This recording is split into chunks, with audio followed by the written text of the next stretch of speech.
What are you waiting for? You want to go up? Go. There's a door. Oh, you want me to open the door for you? You don't need to use the people door. That's why we have an Oreo door. You know? That's why we have an Oreo door. Okay?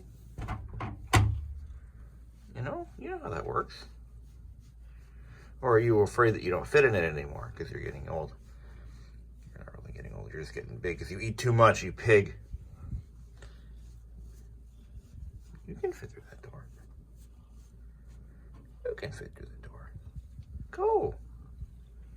Go. Go. Okay, fine. He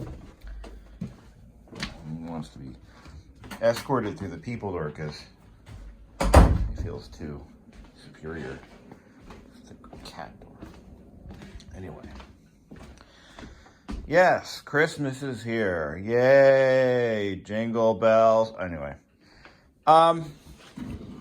Today we're gonna do something really special with the HX. Yes. We're gonna do something really special with this machine. We're going to do a processor upgrade. I've had this chip. I actually got it in about maybe a month or two ago. This is an NEC V20 chip.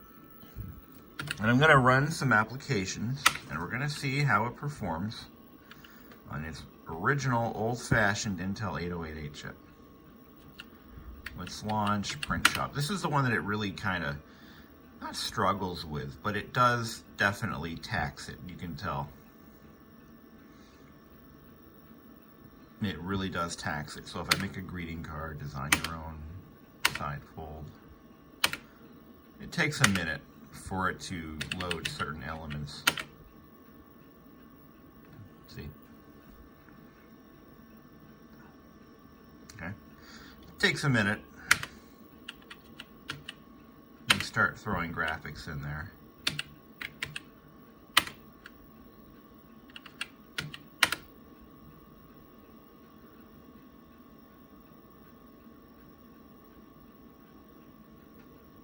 Yeah, it's acceptable, but not great.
Now, the printer is the bottleneck here. I'm pretty positive about that.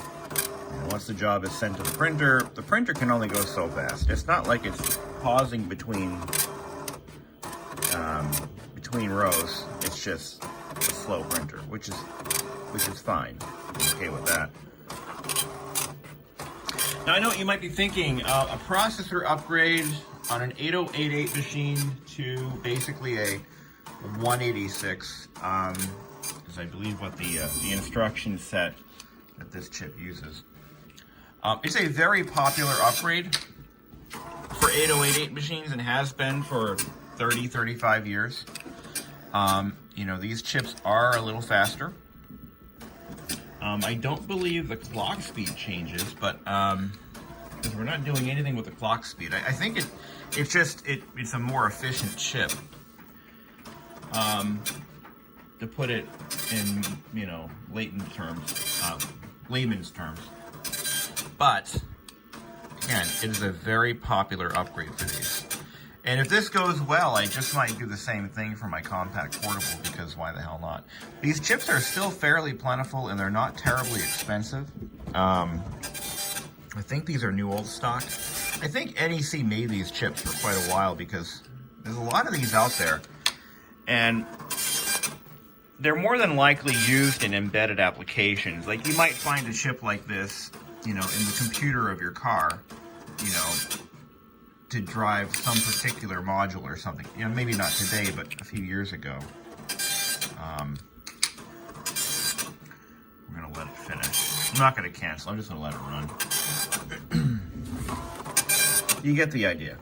So it's a little sluggish, maybe could, I'm gonna show you one thing that it does struggle with, and I'm gonna let it finish, and I'm gonna show you. And this is unique to machines that have the 3-in-1 Rob Krenicki adapters with a solid state disk, or I'm sorry, a CF card drive. So we're gonna just get out of this. Let's do its thing here. Escape. Yeah, it wants me to go back to the main menu here. Here we go. Exit to main menu. Exit. And I have MenuWorks installed, by the way, in case you're wondering what this is. This is called MenuWorks. It's you can get this for nothing. It's just a very basic GUI for DOS, and it is mouse compatible. See, it does work with a mouse. I actually found this copy, believe it or not. I found this on a computer that was given to me by a neighbor, and they were Mormons. And the computer that they gave me, they actually got from their church. It was one that they were getting rid of, and they needed a computer, so they took it. And it had MenuWorks installed along with a bunch of genealogy stuff on it. The software was gone, but it was still listed in the menu. I thought that was kind of interesting. Anyway, so if I hit DIR, it takes a minute for it to come back with a final disk size.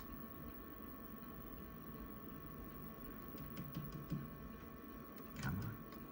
See, this is what I'd like to solve. I don't know if it's going to solve it. The correct solution would be to get a smaller solid state disk, or to partition it into smaller chunks. That is how you fix that. But I'm hoping that, you know, pop a better chip in there, maybe it works better. Maybe it's a little faster. We'll see. All right, it's going under the knife. So it's kind of weird. It's kind of weird doing a chip upgrade on this computer that I wrote off back in the 90s. This was our family computer, and back in 1990, you know, if you haven't been following my channel, you probably don't know that this computer is the one that I got when I was 5 years old, and I am now a very old man. I'm 37, which to me is old.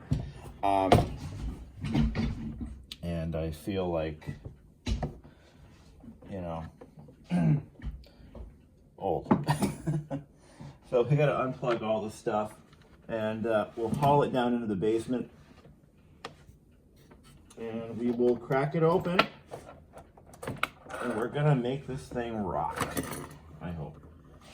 So I gotta unplug the power, and I'll meet you guys downstairs. It's pretty easy to do these.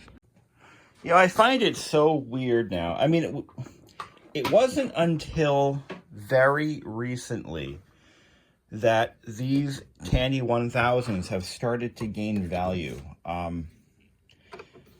No, I'm not selling this. This thing is going to be around as long as I live, whatever that takes.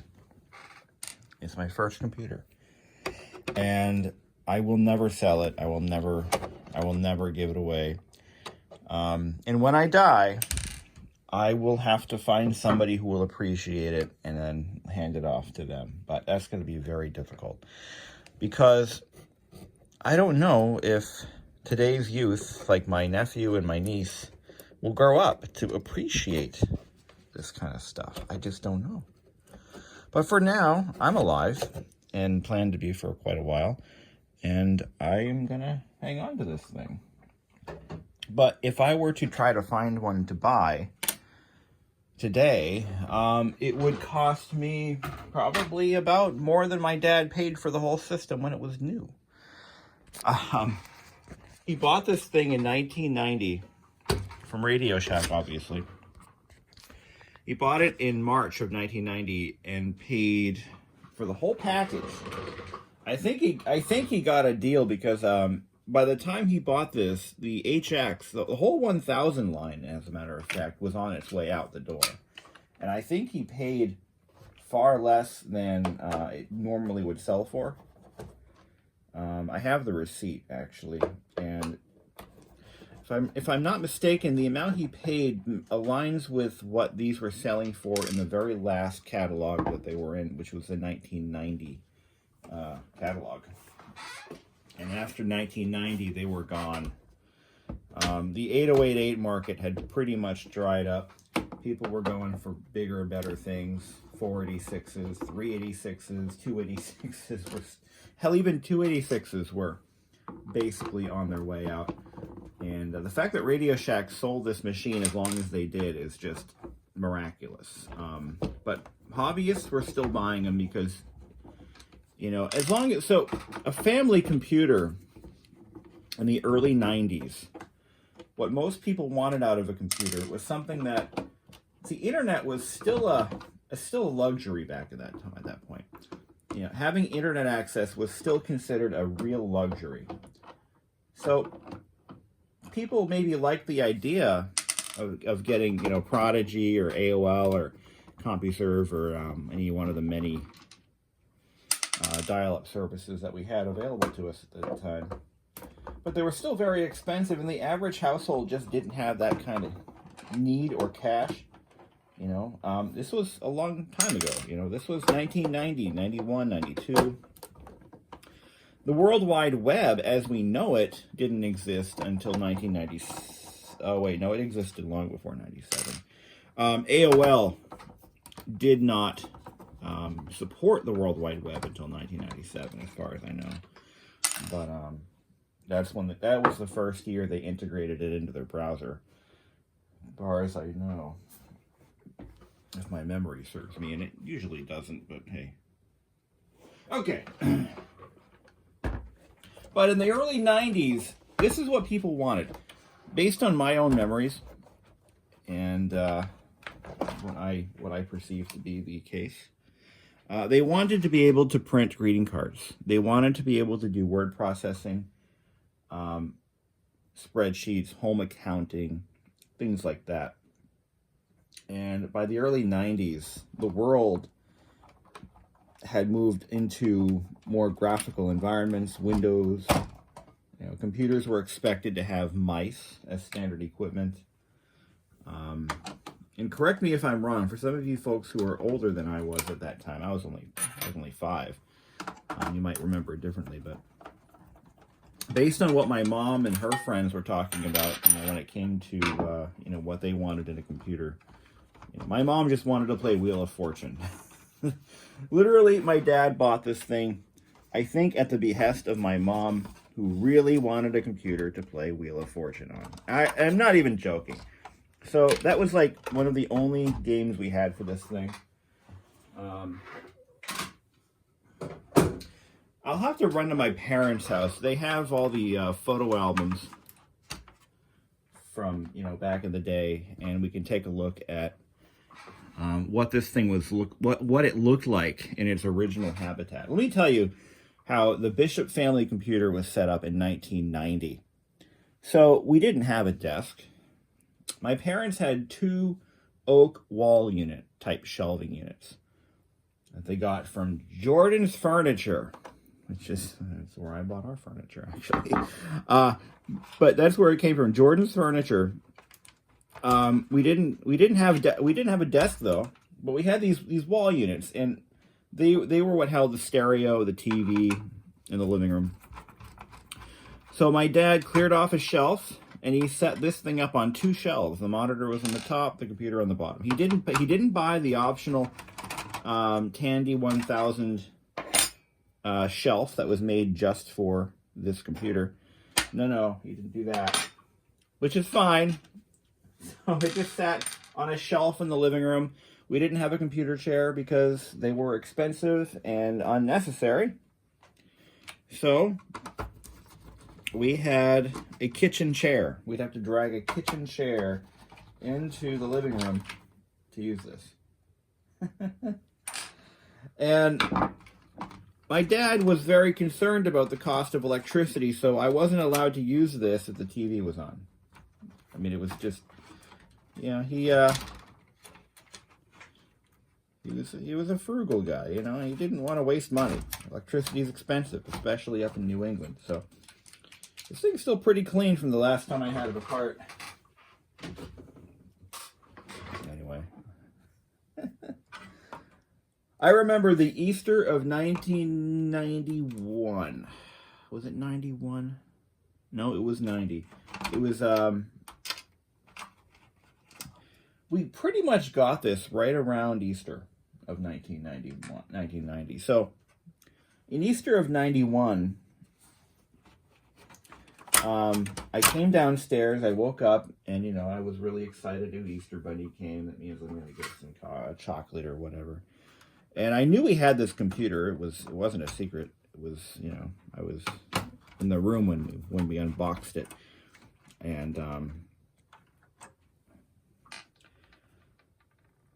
so what happened was I came downstairs, and my mom or my dad had drawn an Easter bunny in Tandy draw, or Deskmate draw. And it was funny. The things that they used to do to amuse me as a child.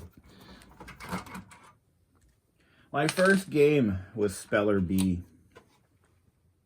Speller Bee was it was a very interestingly basic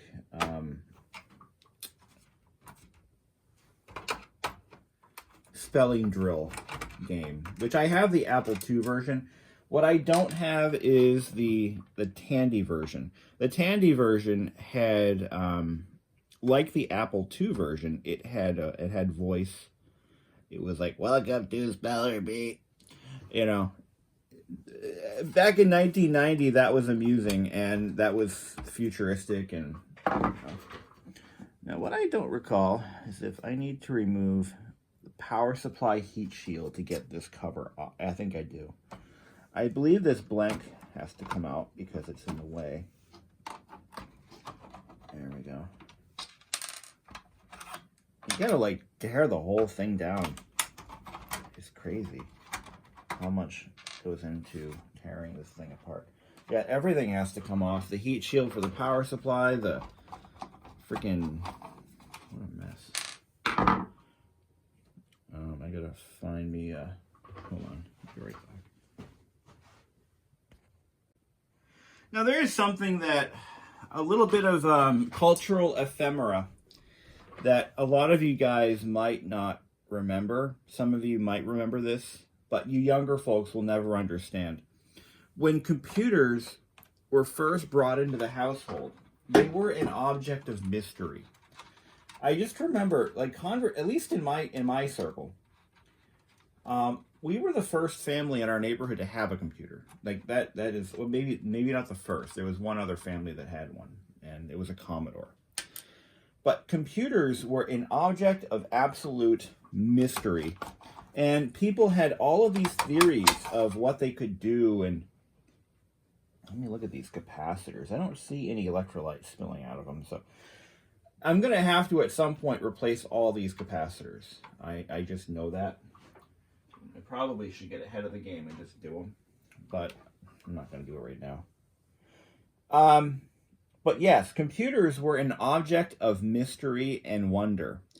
And yes, even your simple humdrum Tandy 1000 in some circles was people who didn't understand them. You got to realize that most of the people that we knew, including my family, we had never seen a computer before. We had only heard about them in movies and TV shows.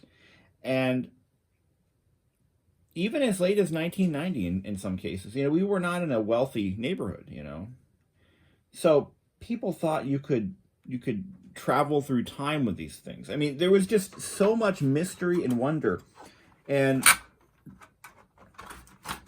it's just because people didn't understand the technology. They really didn't understand what the limitations were. They didn't understand how it worked. And it was just, it was a time to be alive. But we know now that how we travel around with computers that are 100 times more powerful in our pockets these days. And all right, so I got the new chip here. I'm just got to figure out where the processor is. We've got to find the 8088. Where is it? I don't even know who makes it. 804048. Could that be it? There's a Siemens. There it is. SAB8088-2. That is going to be our processor socket. Thank you. And the pin count should be the same. Yes, it is. Now, I was gonna wait until I do the back in the 8088 days. Let's take a look at this board. At first glance, could you see where the processor is? Anyone? Bueller? Where's the processor? Well, the 8088 was packaged exactly the same way as everything else. So it didn't really stand out. And if you look at the, it's U28. U28 meaning the socket number. That's it right there. You can tell because the part number on the chip has 8088 obfuscated somewhere in there. It's an SAB8008. And it's not 8088. It's not an Intel chip either. So you'd be looking, wow, it's an Intel, right? Right? Intel? So where's the Intel chip? So you're looking around and you see, oh, well, there's a Rockwell. There's a Motorola. That must be the Tandy EEPROM. There's an NEC. Well, the new one's an NEC, so maybe that's it. Wrong again. Now you're looking for the Intel. The Siemens processor, because the 8088 was not produced just by Intel. It was built by a bunch of other companies. Now, nowadays, you're not going to find an Intel Pentium that's branded as a Siemens or a Rockwell or a TI or a VLSI. It's going to be something different. All right, we're going to take our Coke spoon and we're going to just rock this sucker out little by little.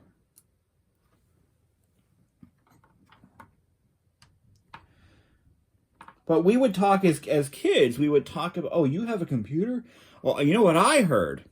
I heard that if you turn the computer and the TV on and the radio at the same time, you can see God. Or or you'll get electrocuted or you'll die. If you turn the computer off at the wrong, like the sequence, oh, that was a big one. The monitor and the computer, there was a sequence that they had to be turned on. And if you didn't follow that sequence, like the monitor first or the PC last, or vice versa, I heard it both ways, then what would happen is the computer would blow up, in a fireball. Like the stuff that the kids and even adults would come up with when they didn't understand the technology around it. Wow, this is significantly heavier than the Siemens. So this has a ceramic package, and this is a like a thermoplastic.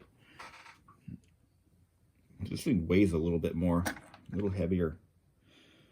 Now, this looks like a brand new virgin chip. I don't think this was ever used. I thought maybe I was buying a used chip, but I'm going to go ahead and just kind of bend the leads in a little bit, what I do is I take the whole chip and I just put it on a flat surface and just kind of rock it a little bit so that it goes straight into the socket. Make sure they're all straight. You don't want any bent pins. Orientation, there's a notch printed on the board, and that follows this notch here.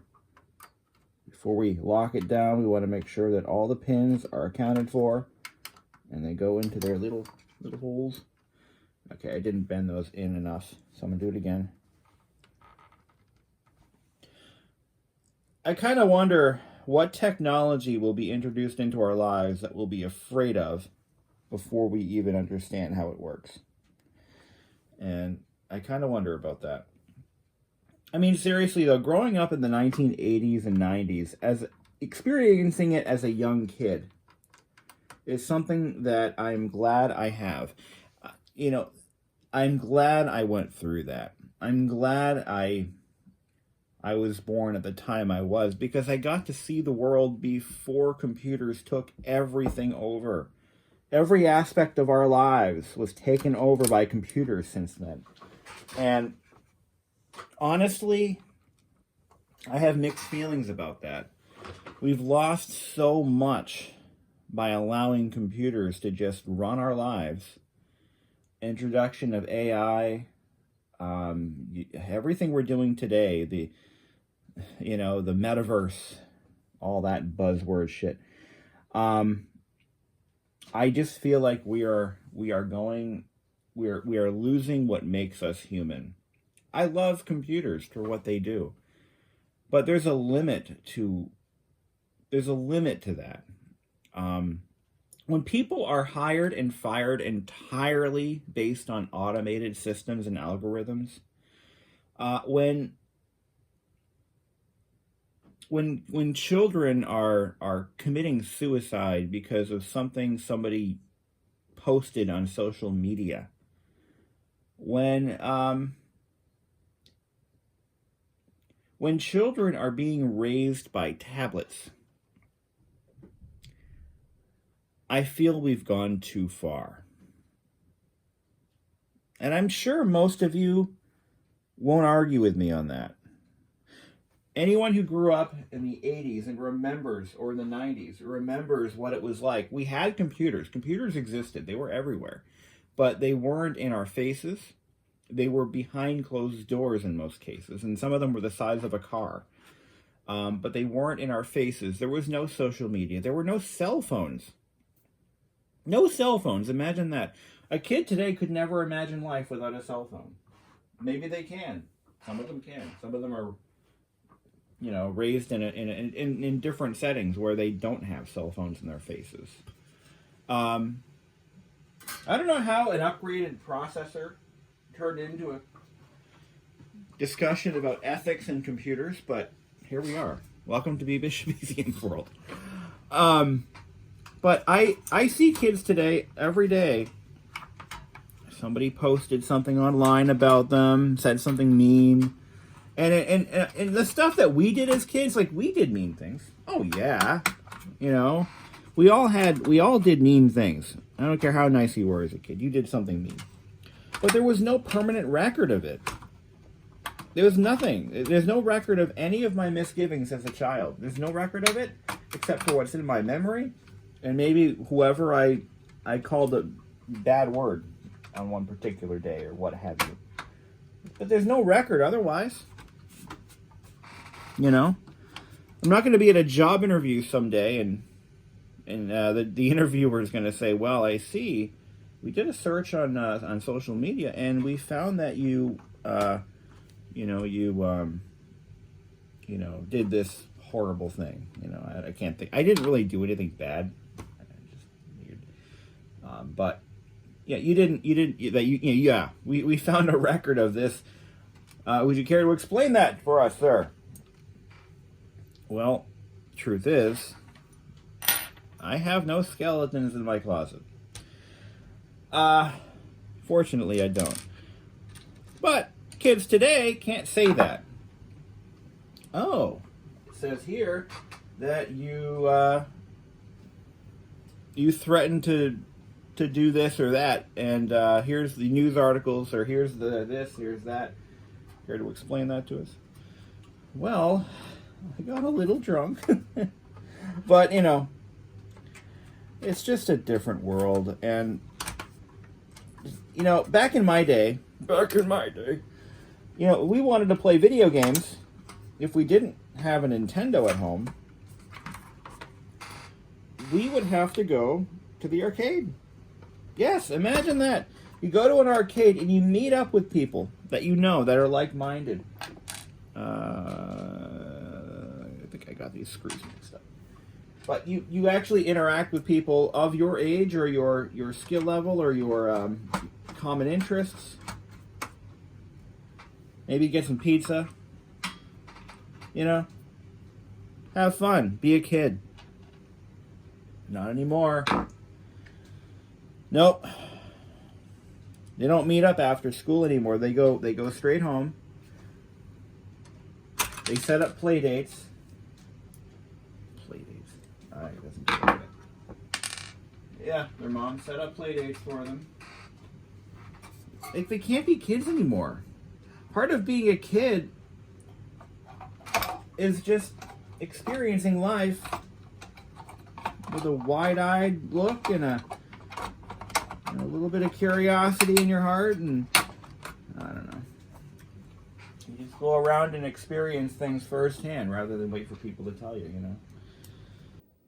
By the way, this is what happens when you turn the monitor on before the computer. No fires, time didn't stop, you know, nothing like that. Here we go.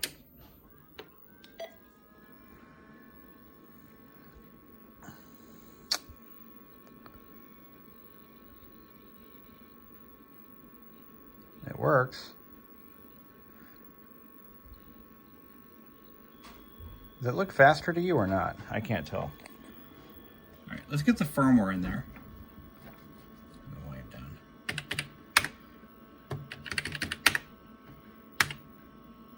I'm gonna go grab the floppy disk. Okay, I ordered mine with the disc that has the firmware on it, and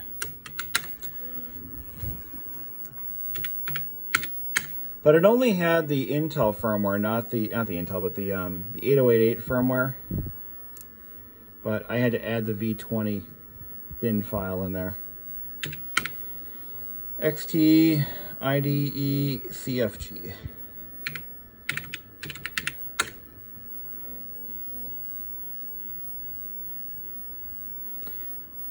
Okay. Load BIOS from file. V20. Press enter or escape to close dialog. Flash EEPROM.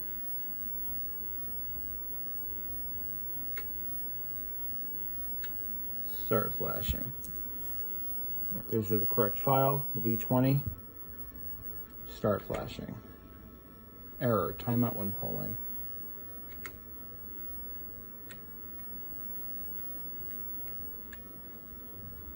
Oh. That's not good. Load BIOS from EEPROM.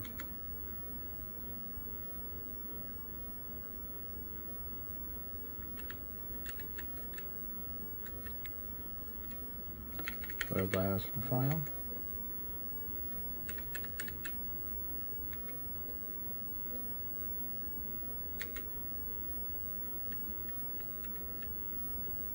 Flash.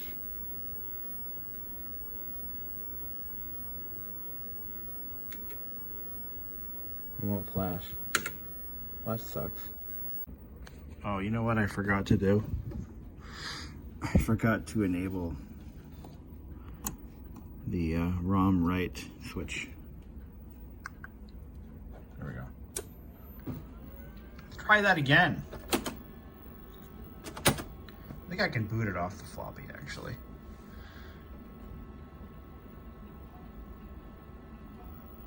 Or not.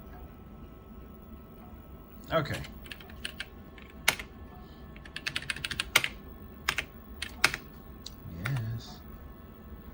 Okay.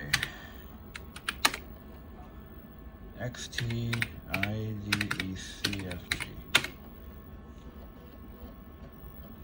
You gotta write protect there, you know? Load BIOS from file. V20. Okay. Flash. Make sure it's the right one. Yes, it is. Start flashing. Oh, look at that. It's amazing what happens when you read the instructions. If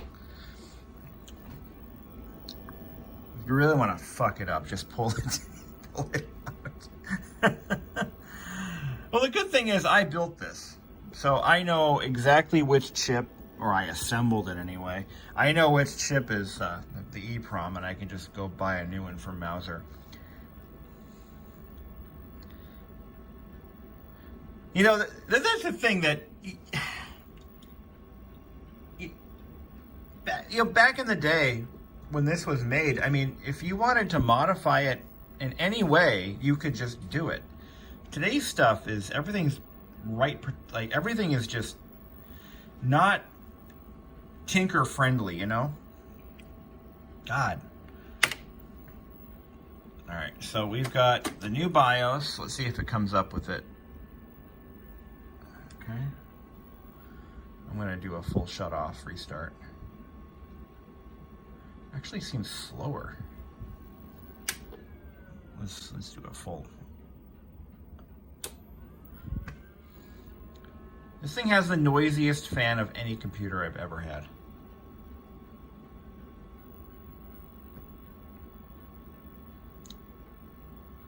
Yeah, if anything, it seems slower to me. We're gonna do something really special with this machine. We're going to do a processor upgrade. I've had this chip, I actually got it in about maybe a month or two ago. It really does. I'll have to compare the footage from the last attempt, or the last boot up on the old chip. Design your own side, top, border. Actually, no, that might be a little faster. Was it worth the cost? What did I pay, 20 bucks for the chip? I'd say that's a little faster. What do you guys think?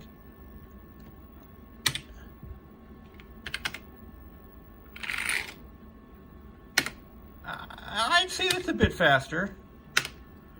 What do you think? What do you think? I should run the two side by side.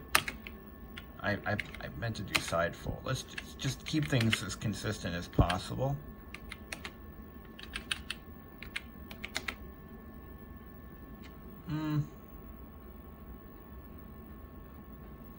Maybe not.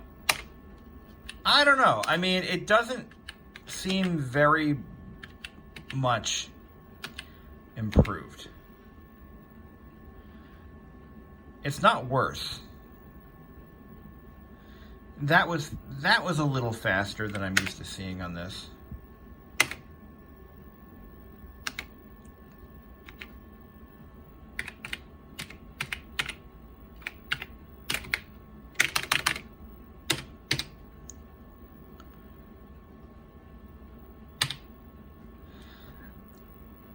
Yeah, I'd say it's a little bit quicker. Maybe a bit, maybe a tiny bit. It's hard to say. Now let's, what was the, yeah.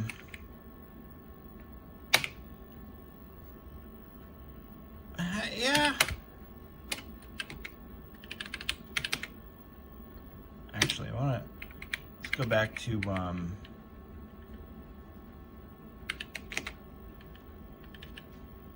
Wheel of Fortune.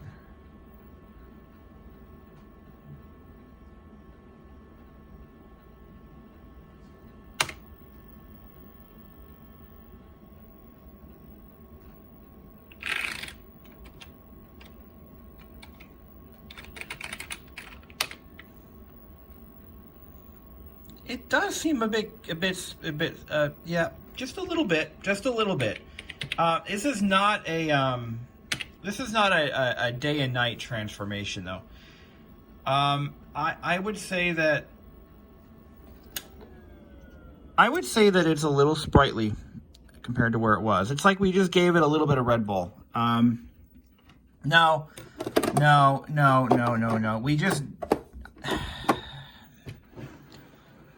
We gave it a little bit of something, but not much. I'll have to run the two videos side by side and just see if it loads any better.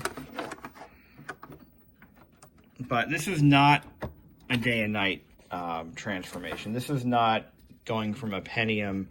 I'm sorry, this is not going from a 386 to a 486. I would say it's more like going from a 486 33 to an AMD 40 megahertz equivalent. You know, you get what I'm saying? It's not slower, but we're talking, you know, this machine is pretty slow otherwise. Let's see if it turns back disk size information any faster. I'm gonna say no on that.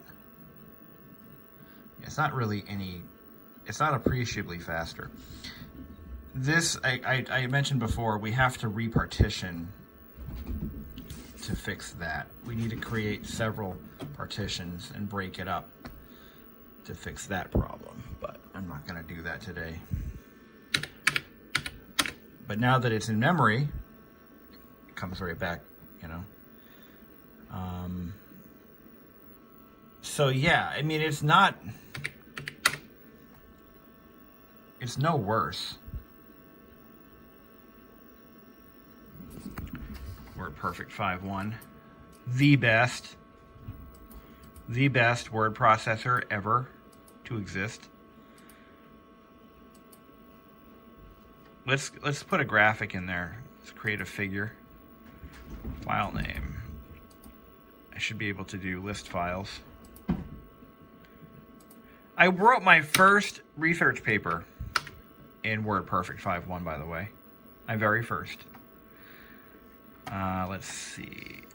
I'm gonna pick butterfly, bulb.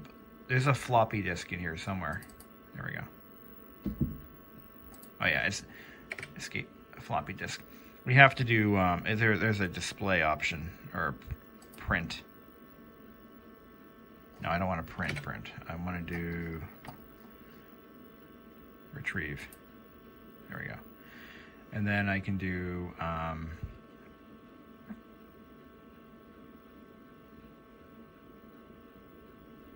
okay. And I think it's wrap around. There we go. So if I go to file in print preview. Kids today will never know, my friends. They'll never know the joys of WordPerfect 5.1 for DOS. But this is actually pretty good. I would say that it's a little improved, but not by a long shot. In other words, it's not night and day. End of story. Was it worth 20 bucks? What the hell, why not? Now for my next trick, I'm waiting for the real-time clock mod to come out so I can add a real-time clock, battery powered and all that. And then that's going to be like, whoa, this thing is going to be so cool. With a real-time clock that works. Now I've got the fastest processor it can handle. All right, time to crank up the Genesis and relive the past. I'm gonna have to start going back to school so I can have an excuse to write papers, or maybe I'll write a novel on this thing. That'd be cool. Wouldn't that be awesome? Write the next best-selling novel in WordPerfect 5.1 on a 32-year-old computer. Ah, that would be so cool.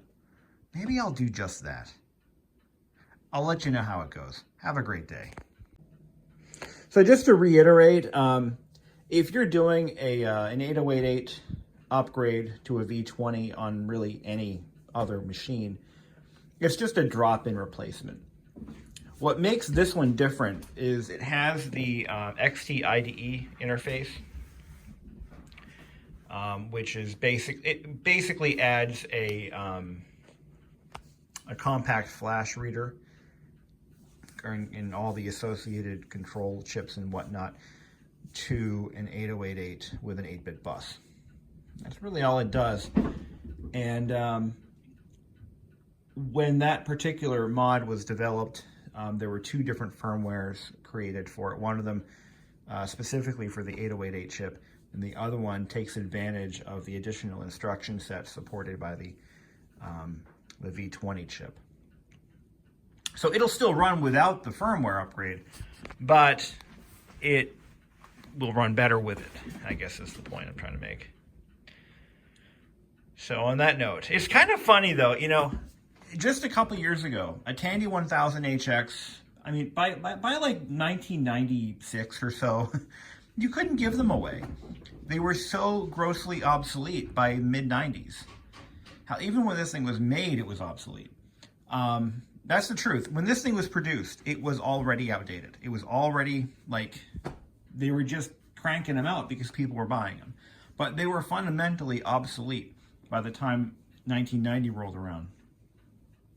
And by 1996, 97, 98, they were utterly worthless. You couldn't give them away. If you put one in a yard sale for $10, you'd be bargained down to $3.50.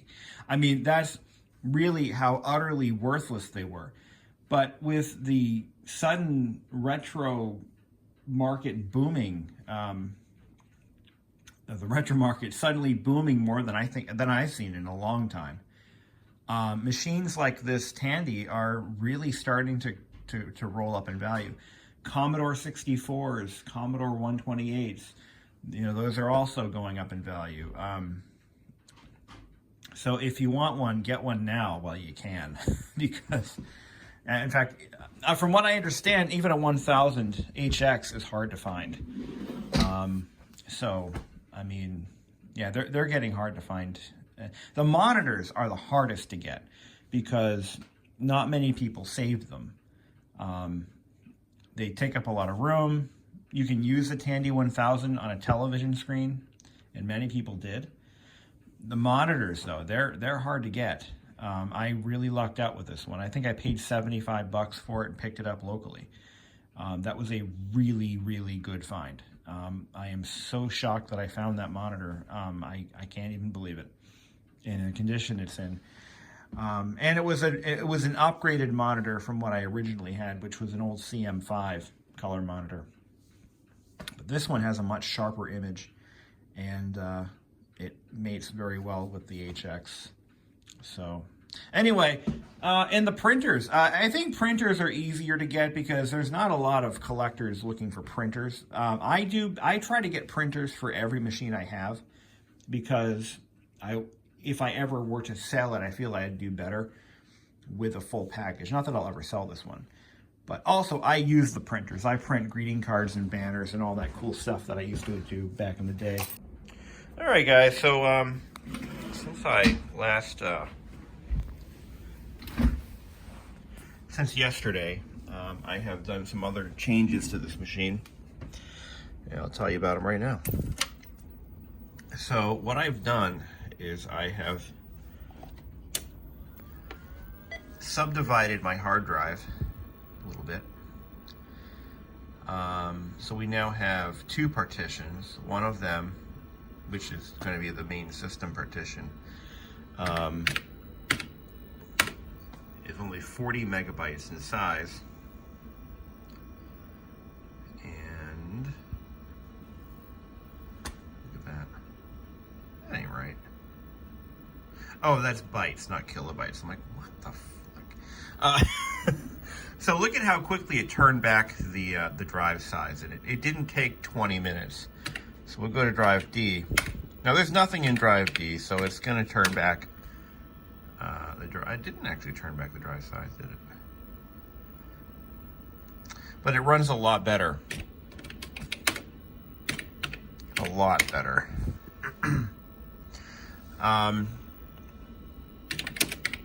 One other thing that I found to be quite, this is an unexpected surprise.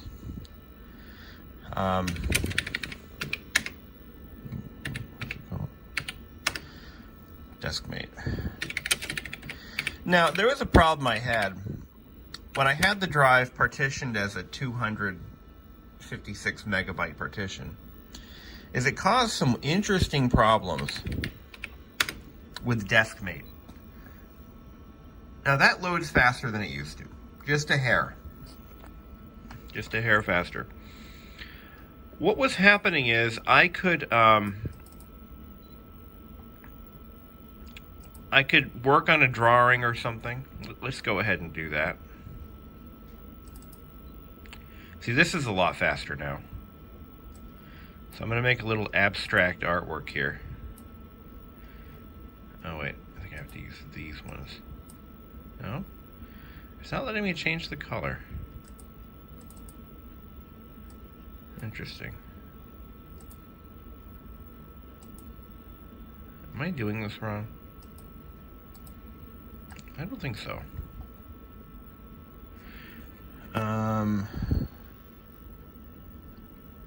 No, you know why? Because that's line color. That's right. So if I go back to the tool, if I were to use the paintbrush, for example, I think that is how you, yeah, that's how you do it. So I'm going to make myself a little abstract artwork for the fridge. But watch what happens. Okay, I'm done. Back to the tool menu. I had asked around about this problem. You don't even know what it is yet, right? I've asked around about this, and nobody seems to know what's going on. It's like, oh, I don't know. No idea. No idea. Watch this. It saved it. Okay, so if this is a neat little bug, I never heard of this ever happening before, but Deskmate was designed, this version of Deskmate was designed really to, it was exclusive to the HX, which when it was produced didn't even have an option for a hard drive from the officially supported option. There was no option. It was just, you run it from floppy disks, or that's it. What I found is if you install Deskmate on a partition that is 250 megabytes in size, it doesn't know what to do with it. If you go to save a file to that partition, it doesn't save. It won't let you save it. It just turns back, I think it was turning back not enough space or something like that. It didn't know what to do with all that space. It's like, what the hell's wrong with you? There's no space. I'm looking for a partition that's like 30 megs. And you give me this? What the hell?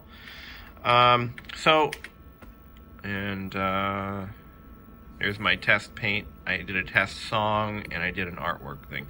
So, we fixed that problem. Yeah, what it was doing was it was either running out of memory or running out of disk space. I forget which. But it wouldn't save to that partition, period. So that is a pleasant surprise, honestly. I'm glad I can finally use Deskmate now. But look at how fast WordPerfect loads. Menus and all. Look at that. Very, very fast. Very fast. For an 8088, this is decent. It does struggle a little bit.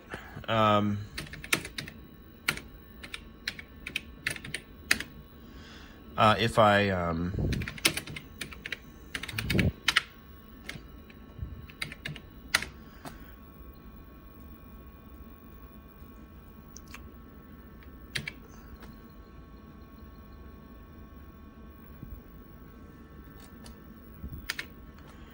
Flight Simulator struggles a little bit.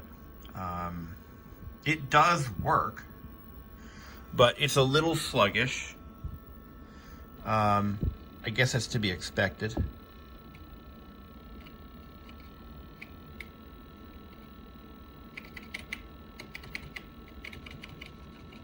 There's my throttle position.